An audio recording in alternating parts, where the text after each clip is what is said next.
Greetings, Minecrafters, and welcome to another exciting Minecraft discussion. My name is Kimberly Quinn, and I'm still in the woods because you know how I explain when I get on a roll and I just get inspired. I'll just do a few and just enjoy every minute of it, and then I can schedule them for later. So yeah, this is just awesome. Here comes little Jay. There he is. We're way back there, and so I'm also become like a workout animal because I've also been on the exercise bike, which is loads of fun. So I wanted to talk about, what did I want to talk about? Searching, like a Google engine. It also is the bear time, but we're kind of a little bit later in the morning here, so I don't think, well, we'll see what happens, I guess. All right, so I want to talk about our uniqueness being wonderful. And, people might be like, oh, so cheesy. No, I'm talking about that feeling of original worthiness that we are all brought into this world with. We are just brought into this world as bundles of love and joy.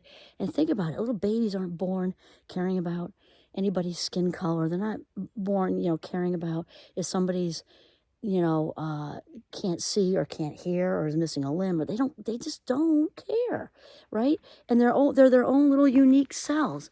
Little babies in the Fast Mind Club who just don't know it yet, or little babies, in the Autism Spectrum Club and they don't know it yet, or whatever it is club that they're not sure they're members of yet, right?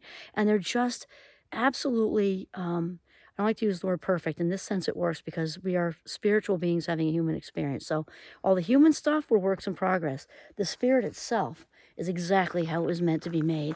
And so it just amazes me because here we are born as little bundles of love and joy.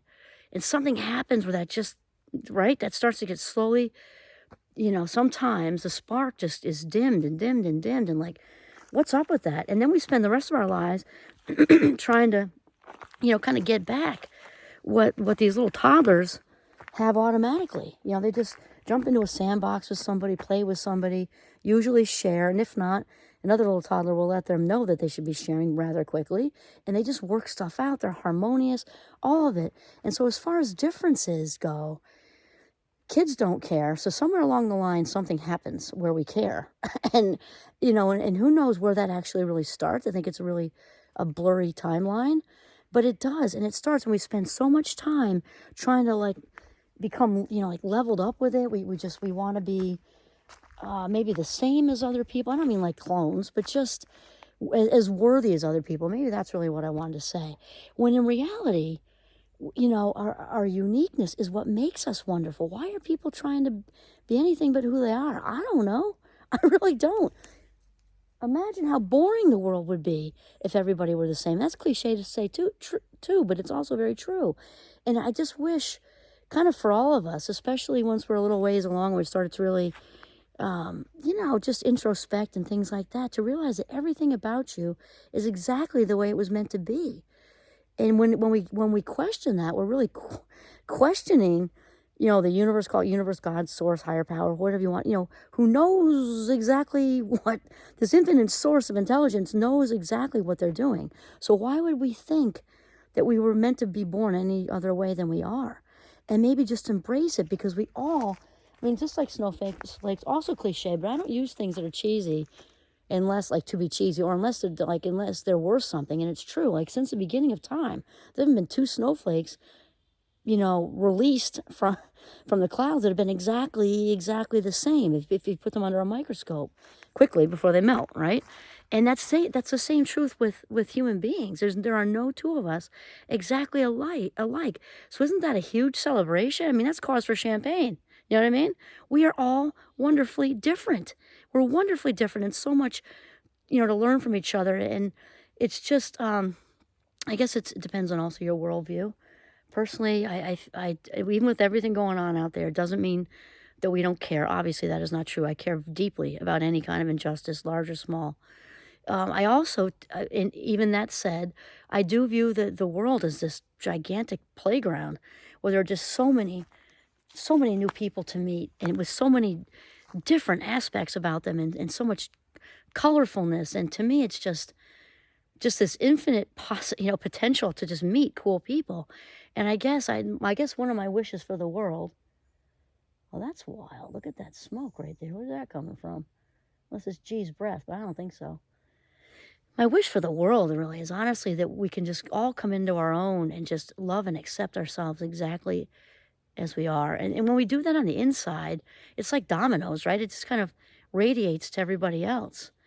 It just kind of, because when we can love and accept ourselves, we're not as you know, I guess I'll phrase it in a better way. When we can love and accept ourselves, we are much more apt to love and accept other people. You know, it's one of the big things with mindfulness that I love so much. Remember, mindfulness isn't a meditation, really. You can call it that, I guess, but it really isn't. I was just mindful right before. I'm mindful now because I'm in it. I'm in the present moment with all of you. But I did a whole gratitude walk thing, and right before this video, and one of the biggies with mindfulness is non-judgment, and which even if you practice it one day, like just being in the moment, washing the dishes, being in the shower, you don't have to sit down and put your palms up if you don't want to. But just, wow, that just takes us so far. And then when we're in that place of non-judgment, and then if we take it a step further, and we're just so grateful for having, you know, being exactly who we are, a grateful heart. In a grateful heart, there is no room in a grateful heart to have any desire to judge, criticize, or harm another human being. There just isn't. It can't exist, and that's just true from a neurological perspective, because as much as people think we can do more than one thing at a time, that's wrong. It's a neurological fact that multitasking is a myth. So somebody says, oh, I'm a good multitasker. I had like 1,000 kids and 15 jobs, and you should see me. Well, you're making that all up, or that's your, you know, because it's just not true.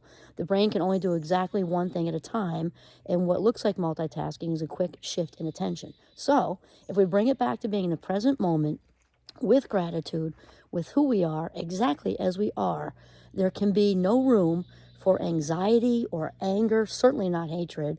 And there's just no room for any kind of desire to criticize, judge, gossip, harm anybody in any other way. And so I didn't actually plan to go here with this video.